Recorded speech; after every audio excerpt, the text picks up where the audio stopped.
할렐루야. 네, 우리가 계속해서 하늘나라 또 하나님 나라에 대해서 지금 8주차 설교를 하고 있습니다. 오늘은 특별히 마음에서 시작되는 하나님 나라라는 주제로 여러분과 함께 말씀을 나누려고 합니다. 지난주에 제가 말씀을 비유가 왜 중요한지, 하나님께서 왜 우리에게 비유를 주시고 예수님께서 왜 굳이 비유로 말씀을 주셨는가, 하나님 특별히 비유가 왜 천국의 비밀을 가지고 있는가에 대해서 저희가 설교로 말씀을 나누었습니다. 그때도 말씀드렸듯이 이날 예수님은 굉장히 바쁜 날이었어요. 예수님의 공생의 3년 중에서 2년이 거의 끝나가는 지점에서 그는 바리새인과 2번에 걸쳐서 깊은 논쟁을 하였고, 또 배를 타고 건너와서 귀신을 물리치시고 또 여러 가지 사역들을, 말씀 사역들을 하다가 저녁 때가 되었습니다.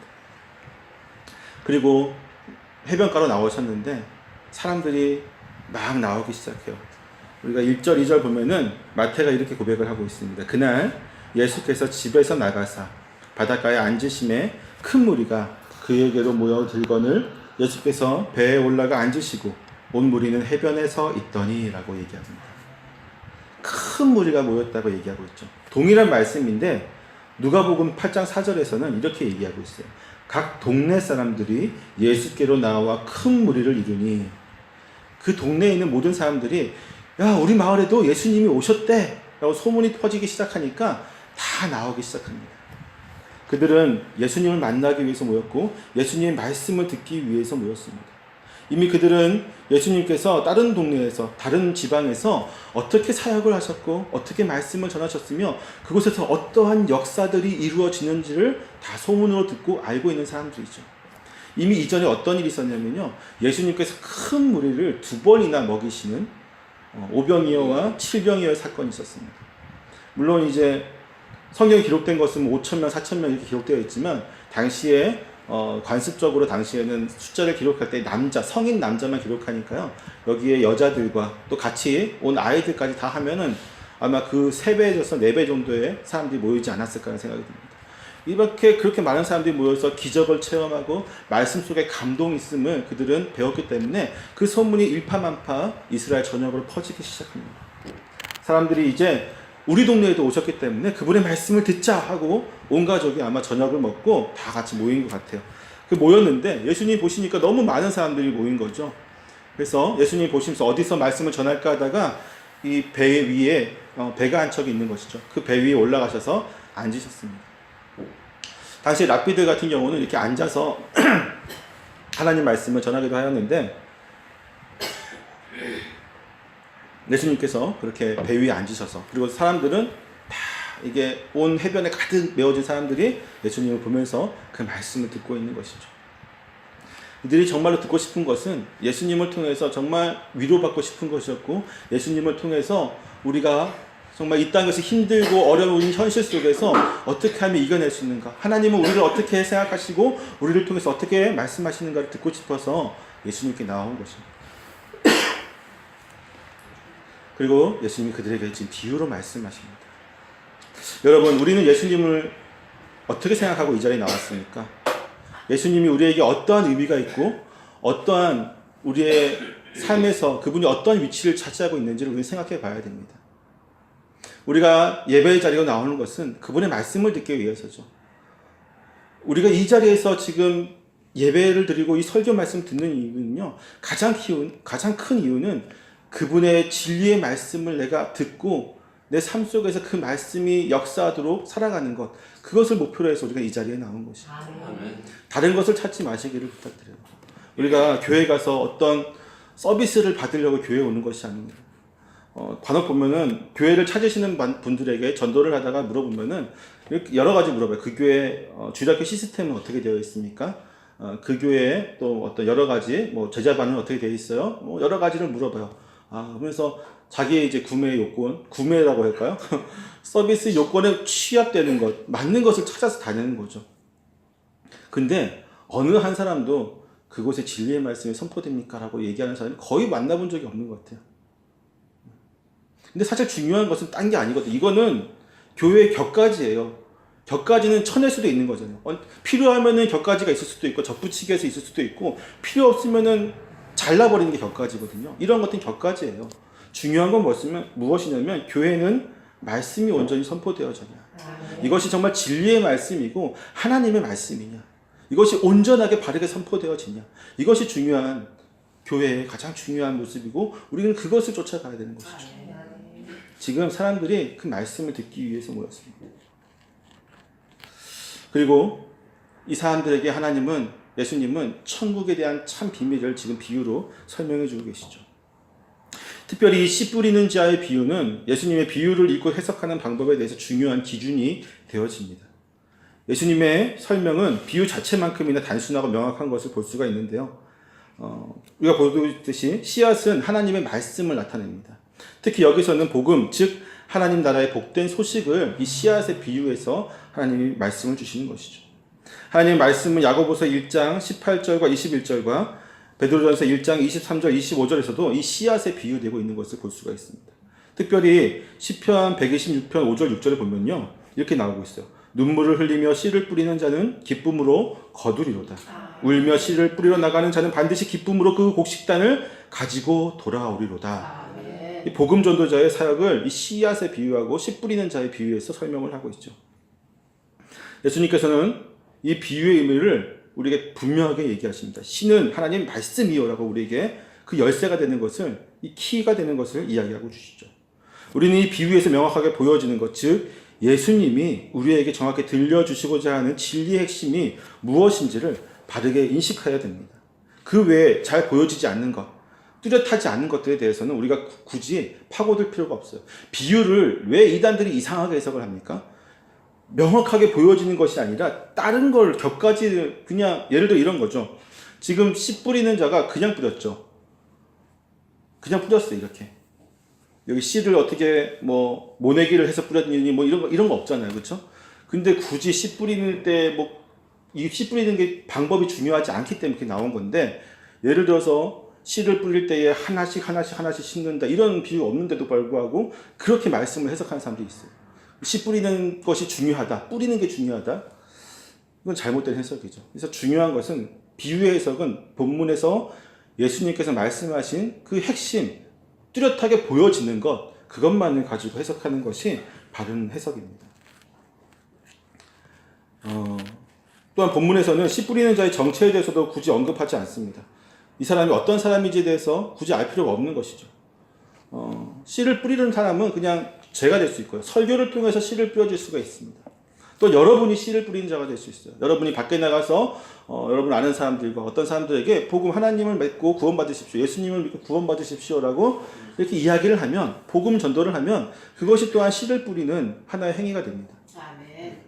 또는 어떤 사람들은 라디오 방송을 듣고 교회를 오는 사람도 있다고 해요. CBS라든지 극동 방송이죠. 그런 방송을 통해서 그럴 때는 어떻게 돼요? 라디오가 씨를 뿌리는 자가 되는 거예요. 씨를 뿌리는 건 중요하지 않아요. 그리고 씨를 뿌리는 방법도 중요하지 않습니다. 이 비유의 가장 큰 요점은 무엇이냐면 이 토양에 있어요. 땅에 있어요. 이 땅이 인간의 마음을 나타낸다는 것을 이해하지 못한다면 이 비유의 요지를 파악하기가 매우 어렵게 됩니다. 이 비유는 하나님 말씀을 받아들이는 정도에 따라서 인간의 마음을 4가지 형태로 나누고 있습니다. 19절의 말씀을 보면 아무나 천국 말씀을 듣고 깨닫지 못할 때는 악한 자가 와서 그 마음에 뿌려진 것을 빼앗나니라고 얘기하고 있죠. 마음이라고. 이 마음에 대해서 우리는 분명히 알아야 돼요. 본문의 핵심 메시지는 결국 이 땅이라고 하는 것은 다른 어떤 것이 아닌 하나님의 말씀을 받는 우리의 자세와 우리의 마음이 있다는 것입니다. 그리고 이 비유는 그 마음에 하나님의 말씀이 뿌리를 내려야 한다고 우리에게 설명해 주고 있습니다. 이 씨 뿌리는 자의 비유는 준비된 정도에 따라서 제각기 다른 마음을 다루고 있습니다. 4종류의 땅은 모두 똑같은 상황에 있습니다. 모든 재반 조건은 동일하다는 것이죠. 무슨 얘기냐면 이 4가지 땅은 햇빛도 동일하게, 물도 동일하게, 모든 환경과 상황이 동일하다는 거예요. 그런데 중요한 것은 그 땅 자체가 어떠냐에 따라서 열매를 맺을 수 있느냐 없느냐. 핵심 메시지는 이 땅의 질적인 차이가 있다는 것입니다. 여기에서 씨를 뿌리는 자가 어떻게 뿌려야 좋은지에 대한 언급도 없고, 그 씨가 어떤 종류의 것이어서 더 좋은지, 어떤 씨를 뿌렸을 때 더 좋은지에 대한 언급도 없습니다. 심지어 날씨에 대한 것도 언급하지 않고 오직 토양의 상태라는 것을 우리가 알아야만 하는 것이죠. 때문에 본문을 비유를 해석할 때 있어서 그 다른 것은, 핵심 메시지 외에 다른 것은 절대로 우리가 집중할 필요가 없습니다. 그렇다면 우리가 좀 더 본문으로 들어가 보면 첫 번째 길가에 떨어진 시에 대해서 나옵니다. 이 발에 밟혀서 단단하게 다져진 이 메마른 길가의 땅은 우리가 아무리 복음의 진리를 잘 전하고 우리가 아무리 그 복음의 씨앗을 심으려고 해도 침투할 수가 없는 그러한 마음을 묘사합니다. 아마도 이것은 예수님이 묘사한 마음의 상태 가운데 가장 절망적이고 가장 암담한 상태에 해당할 것입니다. 불신앙과 죄를 사랑하는 성향이 마음을 돌처럼 단단하게 만들어서 진리가 뿌리를 내리기는커녕 아예 뚫고 들어갈 수조차 없는 상태가 바로 이러한 상태입니다. 이 마음의 소유자는 영적으로 죽어있는 탓에 진리를 전혀 인지하지 못하는 절망적인 상황인지라 사탄의 계략에 송두리째 휘말려서 지금 그들의 이끌림에 끌려가는 사람들이죠. 예수님은 19절에서 이렇게 말씀하십니다. 아무나 천국 말씀을 듣고 깨닫지 못할 때는 악한 자가 와서 그 마음에 뿌려진 것을 빼앗나니 이는 곧 길가에 뿌려진 자요.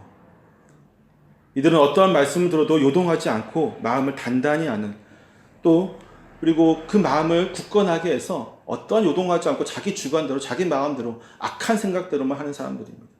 구약 성경에서 이러한 사람들을 뭐라고 묘사했냐면은 목이 뻣뻣한 사람이라고 묘사하고 있어요. 에레미야서 19장 15절을 보면요, 만군의 여호와 이스라엘의 하나님께서 이와 같이 말씀하실 때 보라, 내가 이 성읍에 대하여 선언한 모든 재앙을 이 성읍과 그 모든 촌락에 내리리니 이는 그들의 목을 곧게 하여 내 말을 듣지 않게 함이라 하시니라. 그들이 목이 뻣뻣하여져서 곧아서 하나님 말씀을 듣지 않는 겁니다. 또한 성경에 악한 왕의 대명사죠. 시드기야 같은 경우는 역대하 36장 12절에서 이렇게 얘기하고 있어요. 목을 곧게 하여 마음을 완악하게 하여 이스라엘 하나님 여호와께 돌아오지 아니하였다. 이 마음이 단단한 자들, 이 목이 굳은 자들은요, 하나님께 절대 돌아올 수가 없습니다. 또한 사도행전에서 스데반은 이러한 백성들, 이 목이 곧은 백성들을 향하여서 이렇게 얘기합니다. 목이 곧고 마음과 귀에 할례를 받지 못한 사람들아, 너희도 너희 조상과 같이 항상 성령을 거스르는도다. 이런 사람은요, 성령을 거스르고 하나님을 거스르고 하나님의 백성들을 핍박하고 하나님의 백성들을 무시하고 또한 교회를 향해서 저주하는 자들입니다. 그들에게는 어떠한 방법을 써도 이 마음이 열리지가 않아요. 이러한 사람의 마음은 그 단단하게 발로 다져진 길과 같아서 어떠한 것도 잘할 수가 없습니다. 이 마음은 그 위를 지나온 온갖 발자국, 곧 수많은 불법과 죄로 다져진 길과도 같습니다. 울타리도 없이 노출되어 있는 탓에 온갖 종류의 악이 그곳을 지나갈 수 있습니다. 그런 곳이 쟁기질로 일궈지지 않는 것처럼 그런 마음은 도무지 회개할 줄을 모릅니다. 자기 성찰, 자기 점검, 회개, 죄책을 정직하게 인정하는 태도, 참된 회심과 같은 것으로 마음을 변화시키려는 생각이 전혀 없는 사람들입니다. 은혜의 너그러운 부름을 마치 두려운 심판을 대하는 것처럼 멀리하려는 사람들이죠. 무관심과 무감과 죄를 사랑하는 성향이 그런 사람의 마음을 진리가 침투할 수 없게끔 아주 단단하게 메마르게 만들어버리는 것입니다. 그리고 예수님은 이러한 마음을 가진 사람은 결국 마귀의 지배를 받을 수밖에 없다고 우리에게 말씀하십니다. 누가복음 8장 12절에 보면 마귀가 가서 그들이 믿어 구원을 얻지 못하게 하려고 그 말씀을 그 마음에서 빼앗는 것이오라고 얘기하고 있죠. 그렇다면 마귀는 이 마음이 강팍한 사람에게서 어떻게 하나님 말씀을 뺏을 수 있을까요? 고린도후서 11장 14절 15절에 보면 그는 자기 자신과 자신의 종들을 광명의 천사와 의의 일꾼으로 가장시킵니다라고 얘기하고 있어요. 무슨 얘기냐면요, 이 사탄이, 이 마귀가 자신들을 하나님의 사자인 것처럼 꾸민다는 거죠.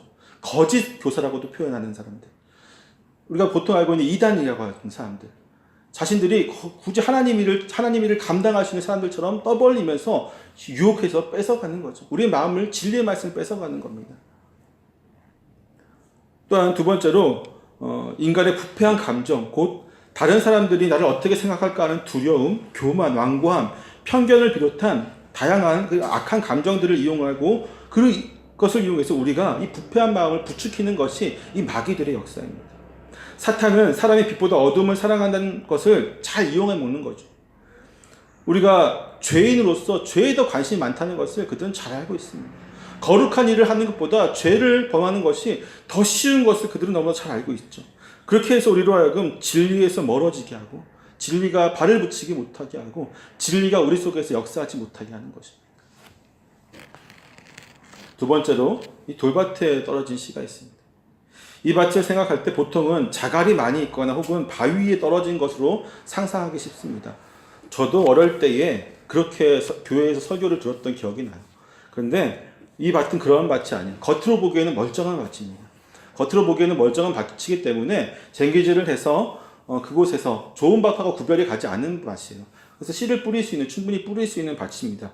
문제는 무엇이냐면 이 아래 조금만 더 내려가면 보통 이스라엘 백성들이 쟁기질을 할 때 약 20cm에서 30cm 정도로 해요. 깊게 하면 30cm, 보통은 한 20cm 정도로 이렇게 쟁기질을 하는데 그 밑에 조금만 더 내려가면 10cm나 20cm 더 내려가면 밑에 단단한 암석층이 있는 그러한 밭을 얘기합니다. 겉으로 보여줄 때는 씨도 잘 들어가고 금방 씨가 막 자라서 뿌리가 자라서 열매를 맺게 되죠. 멀쩡한 밭이요. 근데 문제는 뭐냐면 이게 조금만 내려가다가 보면 그 밑에 암석층이 있으니까 뿌리가 더 깊게 내려갈 수가 없는 것입니다. 이 밭은 하나님의 말씀에 즉시 반응을 하지만 피상적인 수준에서 머무는 마음의 소유자를 일컫습니다. 21절, 22절을 보면 예수님께서 이렇게 말씀하시죠. 돌밭에 뿌려졌다는 것은 말씀을 듣고 즉시 기쁨으로 받되 그 속에 뿌리가 없어 잠시 견디다가 말씀으로 말미암아 환난이나 박해가 일어날 때에 곧 넘어지는 자요. 식물은 뿌리가 깊지 않으면 건조한 기후에서는 오래 살 수가 없습니다. 그런 식물은 속히 잎이 무성해지지만 열매를 맺을 만큼 성장하지 못하고 그 단계에서 잎이 무성한 단계에서 시들어서 죽고 말게 됩니다. 시편 129편 6절에서 보면 악인들을 자라기 전에 말라 죽은 지붕의 풀로 비유하고 있습니다. 평범한 지붕 위에 얇게 쌓은 먼지층이 풀이나 잡초가 싹을 틔워서 잠시 동안 무성하게 될 수는 있습니다. 그러나 그곳은 오랫동안 생명을 유지할 수 없는 곳입니다. 싹을 틔우지 얼마 지나지 않아서 곧 말라 죽게 될 것입니다. 나중에 남겨져 있는 줄기조차도 아무짝에도 쓸모없게 돼버립니다. 시편 129편 7절에 보면요, 이런 것은 베는 자의 손과 묶는 자의 품에 차지 아니하나니, 결국 버려져서 태워진다는 얘기입니다. 이러한 마음의 특징은 말씀을 받으면 즉시 기뻐한다는 것입니다. 이러한 신앙은 겉으로 보기에는 매우 좋은 신앙처럼 느껴집니다. 오히려 건전한 신앙을 가지고 있는 사람보다 더 뛰어난 사람처럼 보여지기도 합니다. 그런 교회 공동체 안에서 때로는 사람들의 기쁨이 되어지기도 합니다. 말씀을 받을 때마다 기뻐하고 그 기쁨을 사람들에게 표현하고 오늘 말씀 너무 좋지 않았어요? 오늘 하나님이 저에게 이런 말씀을 주셨어요 하고 선포하고 다니기 때문에 사람들 저분 정말 믿음이 좋은 것 같아. 저분 정말로 하나님께서 귀한 은혜를 주셨구나, 은사를 주셨구나 하고 느낄 수가 있습니다. 하지만 뿌리가 얇기 때문에 지속적인 공급이 없다면 금방 시들어 버릴 수밖에 없습니다. 이들은 진정한 구원에 이르는 믿음을 소유하지 못했기 때문에 결국은 거기에 있어서 만족하는 것이죠. 우리가 보면 여기서 시련이라고 번역된 헬라어가 원어적인 뜻을 보게 되면 유혹이나 시험을 뜻하는 단어입니다. 사탄은 믿음의 길을 걷기 시작하는 사람에게 박해의 위험이나 재난, 여러 가지 상황 속에서 어려움을 주어서 지속적으로 믿음의 모습을 살아가기 힘들도록 만듭니다. 이때 만약 우리가 정말로 하나님 말씀을 온전히 받았다면요, 말씀이 뿌리가 내려있다면 이겨낼 수 있고 우리가 충분히 구원에 이르는 그 길을 걸어갈 수가 있는데, 피상적인 믿음, 즉 뿌리가 얕은 믿음, 바위 위에 생긴 믿음은 이럴 때에 넘어진다는 것이죠. 진실을 온전히 간직하지 못하고, 또한 처음에 아무리 열정적이었더라도 결국 그것이 얼마 가지 못한다는 겁니다. 마음이라는 것이 그래요, 여러분. 우리가 마음이 기쁠 때 하나님이 역사하는 걸까요? 우리 간혹 이제 제가 많은 사람들 만나고 상담하고, 또 특별히 제가 청년 사역을 많이 했었는데, 청년들은 이제 대부분 그런 집회를 많이 가잖아요. CCM 축제 같은 거 하잖아요. 뭐라고 그러죠? 그거 콘서트라고 하나요? 그 음악 예배 같은 거 하잖아요. 음악 예배를 드리는데 가면은 뜨거워요. 막 붕붕 뛰고 날아요. 저도 몇 번 참석해 봤는데 정말 재미있어요. 재밌는데 문제는 그때 감동이 정말로 막 부를 듯이 일어나는데 뒤돌아서서 나오면은 그 감동이 얼마나 유지될 것 같아요? 오래 유지 못해요. 그날 자고 일어나는 끝인 거예요. 감정은요, 하나님 말씀을 받는데 사실은 그렇게 중요하지 않습니다. 물론 하나님 말씀 받을 때 감동이 있을 필요가 없다고 얘기하는 건 아니에요. 감동이 있으면 좋죠. 그러나 더 중요한 것은 무엇이냐면 말씀으로 살아가려는 우리의 인내요, 우리의 의지요, 또한 말씀이 우리 가운데서 역사하시도록 우리가 그렇게 살아가는 그런 참된 우리의 모습 안에 있는 것입니다.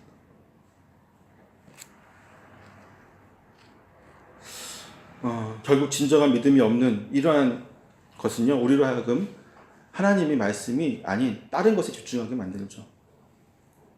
그들은 우리에게 계속적인 감동이 되어지는 것만을 바랍니다.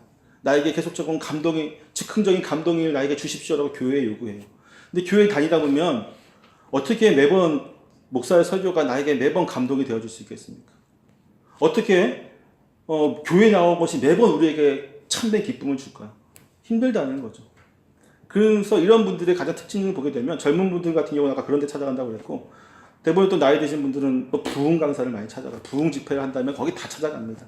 그리고 무슨 기도원 많이 가죠. 기도원에 누구 오신다 그러면 가서 말씀을 듣고, 그럼 뭐해요? 거기서 듣고 와서 마음은 기쁠 수 있지만 그 기쁨으로 끝난다는 것이죠. 뿌리가 내지 못하면 결국 정말 중요한 시험에 닥쳐왔을 때에 견딜 수가 없어요. 쓰러질 수밖에 없고 메말라질 수밖에 없다는 것입니다. 이들은 결코 희생에 뒤따른다는 이 믿음의 진리 앞에서 인정을 하지 않는 사람들입니다. 잠시 동안 그저 감정이 이끌릴 뿐이죠. 우리는 보통 이러한 사람이 스스로의 죄와 무가치함을 깊이 의식하며 온유한 태도로 조용히 감사드리는 그러한 어쩌면 절제된 감정을 드러내는 참된 신자보다 더 낫다고 생각하는 경우가 많이 있습니다.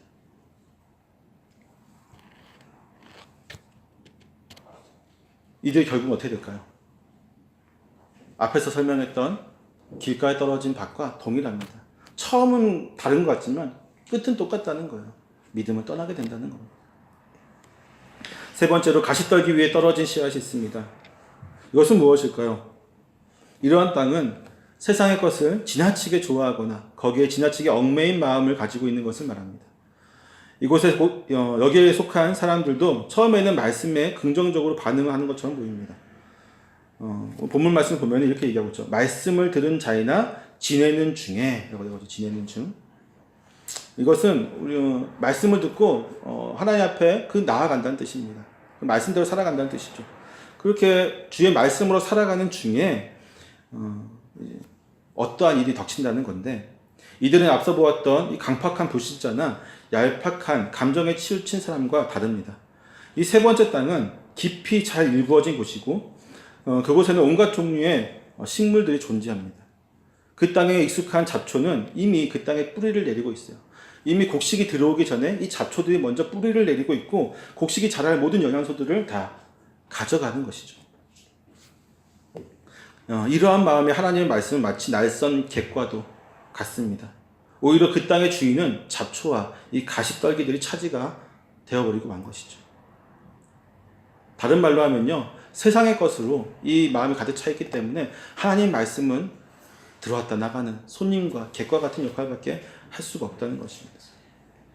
여기에 해당하는 사람들은 세상을 너무나도 사랑합니다. 그는 이생의 염려와 재물과 향락에 집착하는 사람들입니다.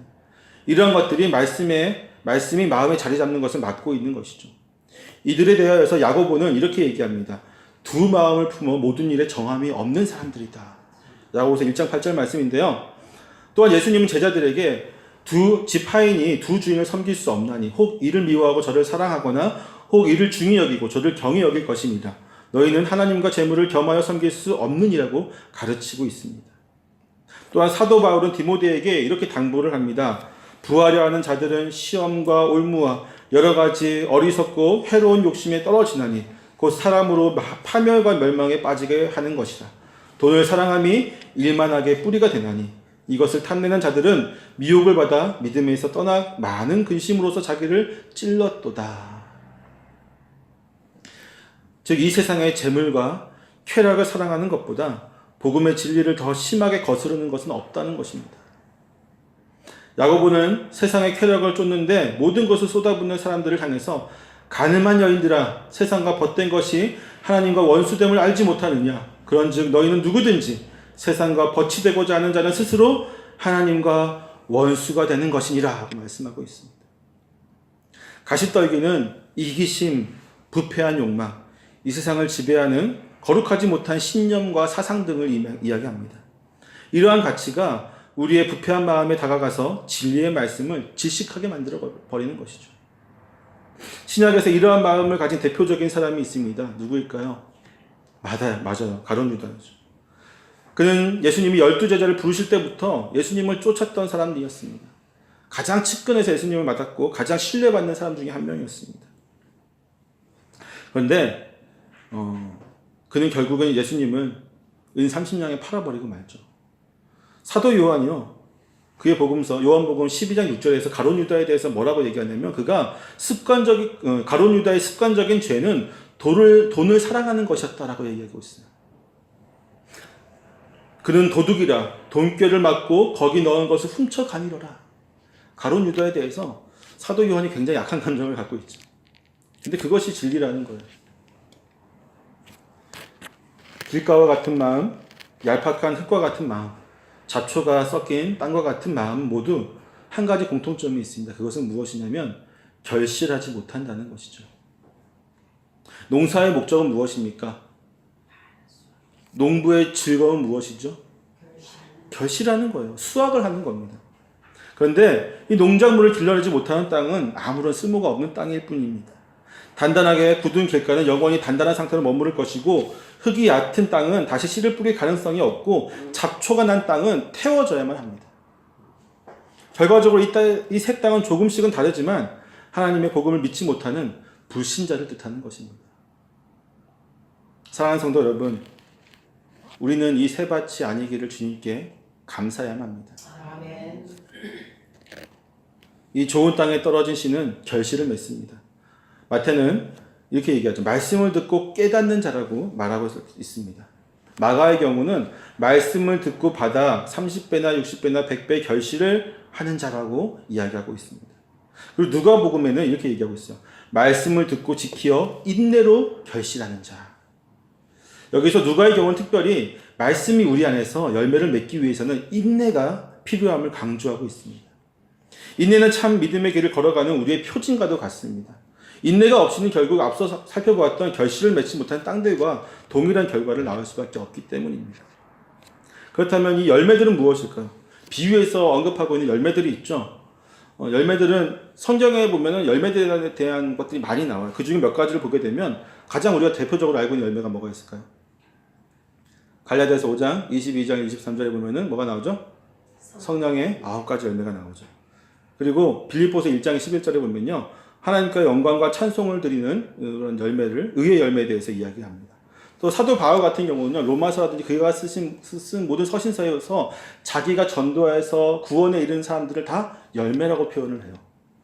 또한 에베소서에 보면은, 에베소서 5장 9절에 보면 빛의 열매는 모든 착함과 의로움과 진실함이 있다라고 얘기합니다.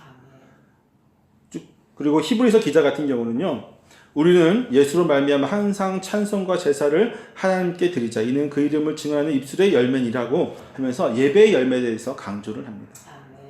이러한 모든 것들이 예수님께서 말씀하신 이 비유에 들어가는 열매의 모습이라고 해당할 수 있습니다. 이 외에도 여러 가지 있겠지만, 즉 거룩한 하나님의 뜻을 나타내는, 하나님의 뜻을 온 세상에 전하고 또 그 뜻들이 우리 삶 가운데 드러나는 것, 그 모든 것이 열매가 될 수 있다는 것이죠. 예수님은 이 좋은 땅에 떨어진 씨는 이러한 열매들을 아주 풍성하게 맺게 된다고 말씀을 하시는 것입니다. 농사를 짓는 이들에게 30배, 60배, 100배의 결실은 감히 엄두도 낼 수 없는, 감히 상상조차 할 수 없는 어마어마한 결과들입니다. 농사 지어보셨어요? 혹시 지어보신 분? 텃밭. 어떻게 뭐 10배 이상 해본 적 있으세요? 없죠?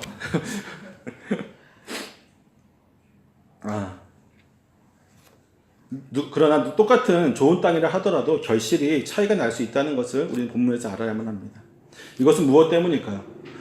물론 밭은 똑같아요. 똑같이 좋은 밭이에요. 그런데 누구에게는 30배, 누구는 60배, 누구에게는 100배의 결실이 맺는다고 하는 분명한 차이가 있다고 하는 말씀을 우리에게 주십니다. 이것은 우리의 노력의 차이일까요? 아니면 하나님이 우리를 차별하시는 걸까요? 본문에 그런 것은 나와 있지 않죠. 그렇죠? 노력의 차이는 아니에요. 왜냐하면 똑같은 밭이니까. 똑같이 좋은 밭이에요. 근데 결과가 틀리다는 거예요. 우리는 항상 우리의 것이 아니라 남의 것을 부러워하면서 남의 것을 보면서 부러워하는 경향이 있죠. 우리가 약간 죄성 때문에 그러는데 우리는 그것을 생각해야 돼요. 30배도 나에게 귀한 겁니다.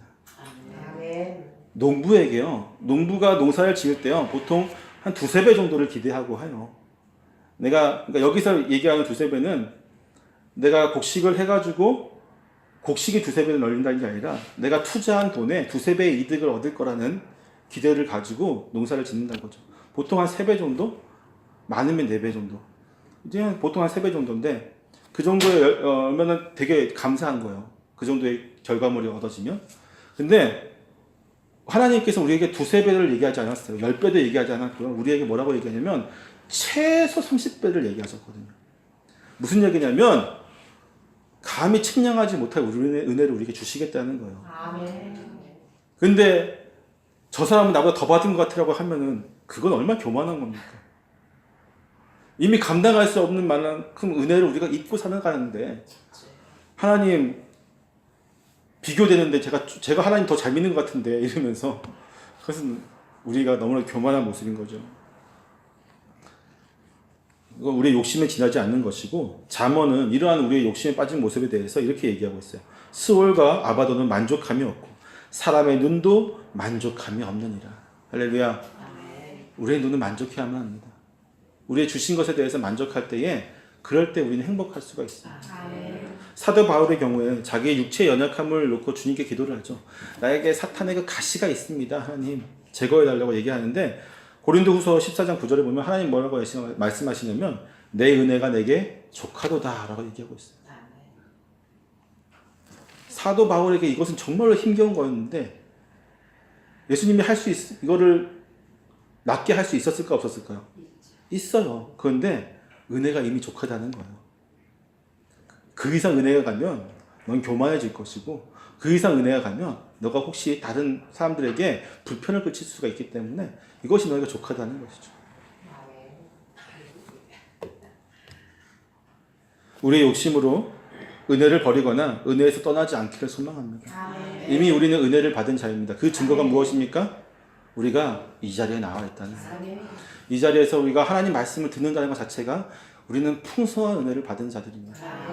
감히 우리가 하나님께 더 많은 은혜를 달라고 때를 쓰는 어려운 아이 같은 모습이 우리에게 있지 않기를 부탁드립니다. 결국 하나님 나라는 우리 마음에서 시작되는 것을 볼 수가 있습니다. 우리 마음에 진리의 말씀이 싹을 틔우면 우리는 하나님 나라에서 살아가는 겁니다. 이곳이 하나님 나라가 될 수 있는 거예요. 근데 이 마음이 온전하지 못하면, 이 평화롭지 못하고 하나님의 의가 가득 차지 못하면 우리는 이 땅에서 하나님 나라가 아니라 저주받은 땅을 살아가고 있는 것이죠. 야고보는 마음에 심어진 말씀을 온유함으로 받으라고 우리에게 권면을 합니다. 야고보서 1장 21절 말씀입니다.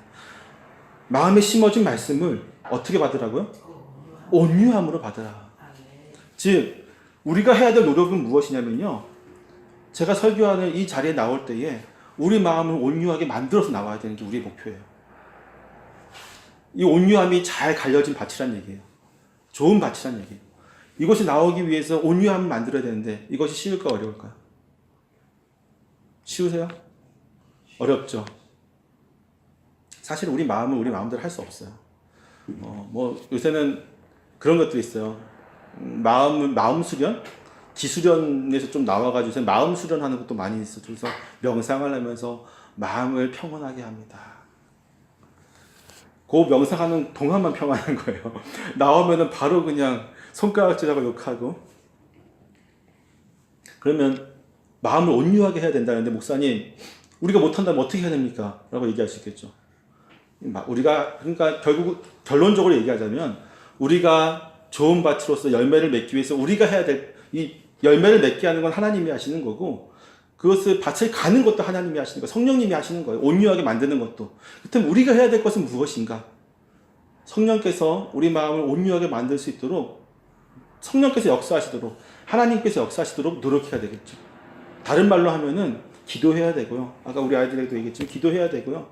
그 다음에 최대한 예배에 방해되지 않도록, 예배에 방해가 되는 것들 우리가 삶 속에서 절제를 하고 그것을 떨어내야 되겠죠. 격가지를 치듯이. 때문에 예배 모범이라든지 우리의 선진들이 예배를 준비하는 모습들을 보게 되면 그분들은 토요일 밤부터 아무것도 하지 않아요. 저녁 때부터 오직 기도하고 말씀을 읽으면서 마음을 어떻게 해서든 온유한 마음으로 그 다음날 예배에 가기 위해서 절제를 하는 것이죠. 심지어는 생필품도 미리 다 사놨다고 해요. 그분들은. 우리 믿음의 선배들은 왜 다음날 혹시라도 아침 일어났는데 먹을 게 없어서 후다닥 가서 이 마음이 불안해질까봐 다음날 먹을 것까지 다 미리 전날에 다 사다 놓고 오직 예배에만 집중하고 오직 말씀에만 집중할 수 있도록 그렇게 마음을 먹고 준비를 한 거죠. 이것을 우리가 할 수가 있어요. 물론 이렇게 해도 때로는 신랑이 갑자기 내 마음을 긁어가지고 마음이 어지러울 수도 있고요. 그렇죠? 반대로 와이프가 갑자기 바가지를 긁어가지고 내 마음을 어지를 수 있어요. 근데 이것은 어쩔 수 없는 것이고 우리가 할 수 있는 최대한의 노력을 해야 된다는 것이죠. 그리고 나서 성령께 기도하고 맡기면 그분께서 우리 마음을 온유하게 만들어 주십니다. 말씀이 잘할 수 있게 만들어 주신다는 거예요. 이제 말씀 마치도록 하겠습니다. 사랑하는 성도 여러분, 우리는 어쨌든 하나님 앞에 부르심 입은 하나님의 성도들이고 하나님의 백성들입니다. 때문에 하나님은 우리를 인도하실 것이고요. 우리 가운데 열매를 맺게 하실 거예요. 근데 중요한 것은 무엇이냐면 첫째로는 우리가 그것을 절대로 의심하지 말아야 됩니다. 의심하지 말아야 되고 둘째로는 열매를 맺음에 있어서 항상 감사해야 되는 것이죠. 감사의 삶을 살아야 됩니다. 그리하면 정말 우리가 생각하는 것보다 더 풍성한 열매들을 날마다 주님께서 우리에게 부어주실 것입니다. 오늘 이 말씀을 통해서 여러분 열매 맺기를 소망합니다. 또한 삶 속에서 한 주간 우리가 또 생활하며 나아갈 때에 어떠한 처지에 놓일지 저는 감히 여러분이 어떠한 상황에 놓일지 알 수 없습니다. 그러나 그곳에서 하나님이 동행하시면서 내가 인내로서 믿음의 말씀을 갖고 나아갈 때 그곳에 화평의 열매 또는 평화의 열매 또는 복음의 열매들이 여러분 삶 가운데 맺어질 수 있기를 축원합니다. 기도하겠습니다.